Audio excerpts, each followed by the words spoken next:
ಕ್ರೈಸ್ತ ಧರ್ಮಕ್ಕೆ ಸೇರಿದ ವ್ಯಕ್ತಿಯೊಬ್ಬರನ್ನು ಹಿಂದೂ ರುದ್ರಭೂಮಿಯಲ್ಲಿ ಶವ ಸಂಸ್ಕಾರ ನಡೆಸಲು ಯತ್ನಿಸಿದ ವೇಳೆ ಹಿಂದೂ ಪರ ಸಂಘಟನೆಗಳು ತೀವ್ರ ವಿರೋಧ ವ್ಯಕ್ತಪಡಿಸಿದ ಘಟನೆ ನಗರದಲ್ಲಿ ನಡೆದಿದೆ. ಸ್ಥಳದಲ್ಲಿ ಜಮಾಯಿಸಿದ್ದ ಹಿಂದೂ ಪರ ಸಂಘಟನೆಗಳ ಕಾರ್ಯಕರ್ತರು ಶವ ಸಂಸ್ಕಾರ ನಡೆಸಲು ತೆಗೆಸಿದಂತಹ ಗುಂಡಿಯನ್ನು ಮುಚ್ಚಿಸಿದರು.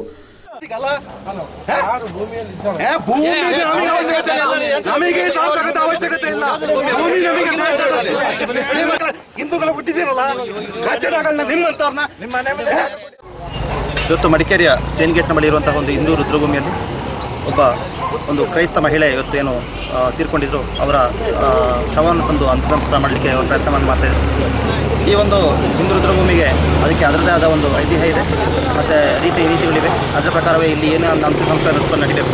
ಮತ್ತು ಆ ಸಮಿತಿಯವರು, ಇಲ್ಲಿರುವಂಥ ಸಮಿತಿಯವರು ಸಾಕಷ್ಟು ಪ್ರಯತ್ನಪಟ್ಟು ಈ ಹೈವೇ ಹೆದ್ದಾರಿ ಆಗುವಂಥ ಸಮಯದಲ್ಲಿ ಅಂತಹ ಒಂದು ಪರಿಸರವನ್ನು ಉಳಿಸ್ಕೊಳ್ಳಲಿಕ್ಕೆ ಸಾಕಷ್ಟು ಶ್ರಮಿಸಿದೆ. ಅಥವಾ ಒಂದು ಹಿಂದೂ ರುದ್ರಭೂಮಿಯಲ್ಲಿ ಅಂತಹ ಒಂದು ಸ್ಮಶಾನ ಒಂದು ಹೆಣವನ್ನು ದಫನ್ ಮಾಡೋದು ಅಂದರೆ ಅದು ಸರಿಯಲ್ಲ ಅಂತ ಹೇಳಿ ನಾವು ಇವತ್ತು ಅವ್ರನ್ನ ವಾಪಸ್ ಕಳಿಸಿದ್ದೇವೆ. ಅವರು ತಗೊಂಡು ಹೋಗಿದ್ದಾರೆ. ಸ್ಥಳದಲ್ಲಿ ಯಾವುದೇ ಅಹಿತಕರ ಘಟನೆ ನಡೆಯದಂತೆ ಪೊಲೀಸ್ ಇಲಾಖೆಯಿಂದ ಮುನ್ನೆಚ್ಚರಿಕೆಯಾಗಿ ಬೃಹತ್ ಬಂದೋಬಸ್ತನ್ನು ಕಲ್ಪಿಸಲಾಗಿತ್ತು.